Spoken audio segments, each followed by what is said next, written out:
The Kybalion, a study of the Hermetic philosophy of ancient Egypt and Greece. Chapter 3, Mental Transmutation.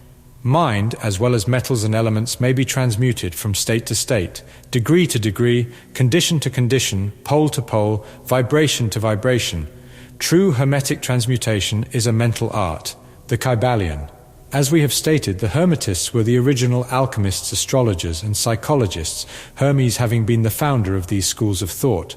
From astrology has grown modern astronomy, from alchemy has grown modern chemistry, from the mystic psychology has grown the modern psychology of the schools. But it must not be supposed that the ancients were ignorant of that which the modern schools supposed to be their exclusive and special property. The records engraved on the stones of ancient Egypt show conclusively that the ancients had a full comprehensive knowledge of astronomy, the very building of the pyramids showing the connection between their design and the study of astronomical science. Nor were they ignorant of chemistry, for the fragments of the ancient writings show that they were acquainted with the chemical properties of things.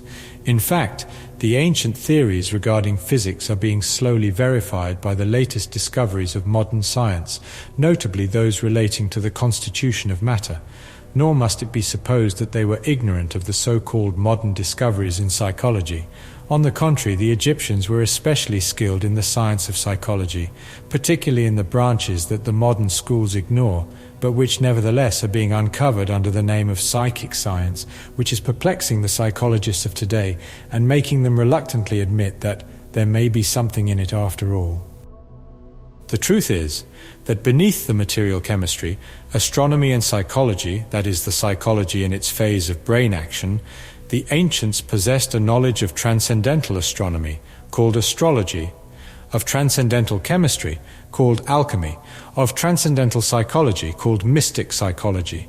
They possessed the inner knowledge as well as the outer knowledge, the latter alone being possessed by modern scientists.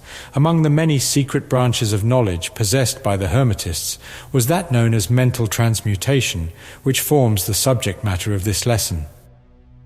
Transmutation is a term usually employed to designate the ancient art of the transmutation of metals, particularly of the base metals into gold. The word transmute means to change from one nature, form, or substance into another, to transform, Webster. And accordingly, mental transmutation means the art of changing and transforming mental states, forms, and conditions into others. So you may see that mental transmutation is the art of mental chemistry, if you like the term, a form of practical mystic psychology. But this means far more than appears on the surface. Transmutation, alchemy, or chemistry on the mental plane is important enough in its effects to be sure, and if the art stopped there, it would still be one of the most important branches of study known to man. But this is only the beginning. Let us see why. The first of the 7 Hermetic principles is the principle of mentalism, the axiom of which is, the all is mind, the universe is mental, which means that the underlying reality of the universe is mind, and the universe itself is mental, that is, existing in the mind of the all. We shall consider this principle in succeeding lessons, but let us see the effect of the principle if it be assumed to be true. If the universe is mental in its nature, then mental transmutation must be the art of changing the conditions of the universe along the lines of matter, force, and mind. So you see, therefore, that mental transmutation is really the magic of which the ancient writers had so much to say in their mystical works, and about which they gave so few practical instructions. If all be mental, then the art which enables one to transmute mental conditions must render the master the controller of material conditions as well as those ordinarily called mental. As a matter of fact, none but advanced mental alchemists have been able to attain the degree of power necessary to control the grosser physical conditions, such as the control of the elements of nature, the production or cessation of tempests, the production and cessation of earthquakes and other great physical phenomena. But that such men have existed and do exist today is a matter of earnest belief to all advanced occultists of all schools. That the masters exist and have these powers, the best teachers assure their students, having had experiences which justify them in such belief and statements. These masters do not make public exhibitions of their powers, but seek seclusion from the crowds of men in order to better work their way along the path of attainment. We mention their existence at this point merely to call your attention to the fact that their power is entirely mental and operates along the lines of the higher mental transmutation under the Hermetic principle of mentalism. The universe is mental, the Kybalion. But students and Hermetists of lesser degree than masters, the initiates and teachers, are able to freely work along the mental plane in mental transmutation. In fact, all that we call psychic phenomena, mental influence, mental science, new thought phenomena, etc., operates along the same general lines, for there is but one principle involved, no matter by what name the phenomena be called.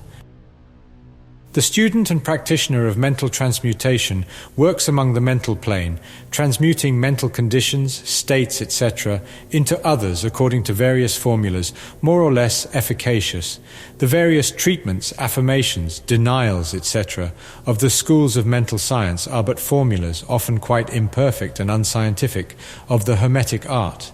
The majority of modern practitioners are quite ignorant compared to the ancient masters, for they lack the fundamental knowledge upon which the work is based. Not only may the mental states, etc., of oneself be changed or transmuted by Hermetic methods, but also the states of others may be and are constantly transmuted in the same way, usually unconsciously, but often consciously by some understanding the laws and principles, in cases where the people affected are not informed of the principles of self-protection.